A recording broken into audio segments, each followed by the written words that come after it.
Just slightly press the edges so they're thin. I'm going to take some of this potato, put it in the middle, press down, and then bring up the edges. Make sure you seal that potato within the dough. Pinch. Okay, now I'm going to put some flour on this. Just gently press it first.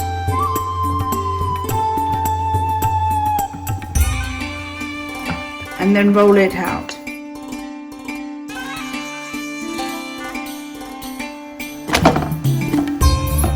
Make sure your pan is hot. You want a medium flame for this. So this is clarified butter.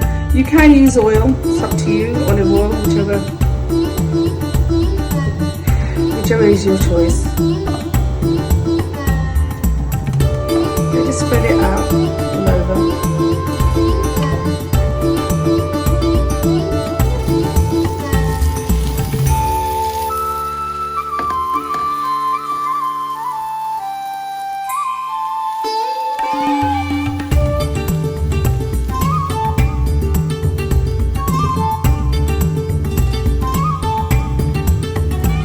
This is aloo paratha.